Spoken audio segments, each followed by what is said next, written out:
Absolutely. Here's a detailed story of about 1,000 words based on your prompt. The night air was thick with the scent of gasoline and the faint tang of gunmetal. Rain-slicked streets reflected the neon lights of the city, and in the shadows, danger moved like a predator. Emily, barely 19 and already used to running, hugged the alley walls, her breath shallow, her heart pounding. She'd left home 2 weeks ago, escaping the suffocating grip of a small-town life she never wanted.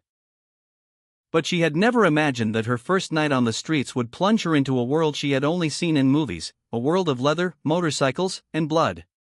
She was halfway down the alley when she heard the sharp, unmistakable roar of a Harley.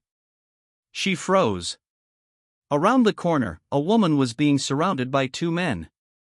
Emily's instincts screamed at her to keep moving, to stay invisible, but something inside her wouldn't let her look away. The woman, tall and fierce, with platinum hair streaked with black, was struggling against the attackers. Her eyes, ice blue and defiant, locked on Emily's for a fleeting moment, silently pleading.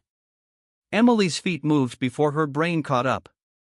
She grabbed the first thing she could, a metal pipe discarded in the gutter, and charged. "Hey," she yelled, a note of desperation in her voice. The men turned, startled. Emily swung the pipe with everything she had, connecting with the first man's shoulder. He yelped, staggered backward, and the second turned to attack her. The fight was chaotic. Emily ducked, swung, and kicked, her adrenaline drowning fear. The woman didn't wait, she leapt into the fray, fists and elbows striking with lethal precision.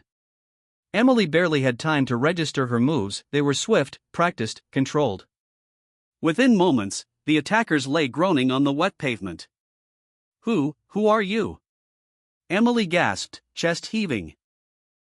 The woman wiped blood from her cheek, her expression softening.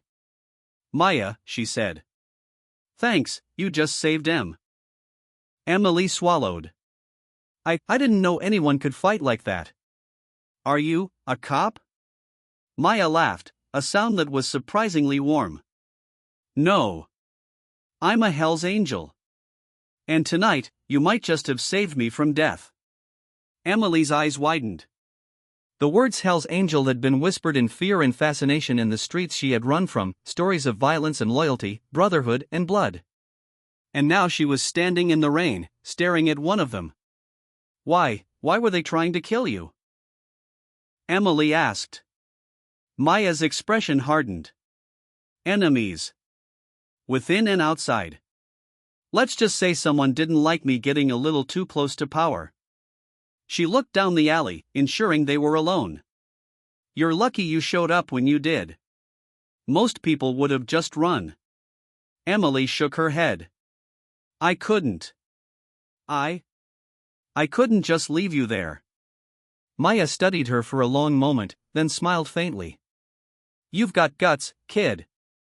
You ever think about putting that courage to better use?" Before Emily could answer, the deep, vibrating sound of motorcycles echoed from the main street. 1, 2, 10, the numbers grew, engines roaring like thunder, headlights slicing through the rain. Hundreds of bikes appeared, riders clad in leather and patches, surrounding them. The leader, a towering man with a weathered face and a silver beard, dismounted. "Maya," he called, his voice cutting through the storm. "You all right?" Maya nodded, relief flickering across her features. "Thanks to her," she said, gesturing to Emily. The crowd of bikers turned, their eyes assessing Emily. A low murmur spread, like wind through trees. Then, one by one, they nodded, murmuring words of respect. The leader, known as Vance, approached Emily. "You just saved the Queen of the Angels," he said.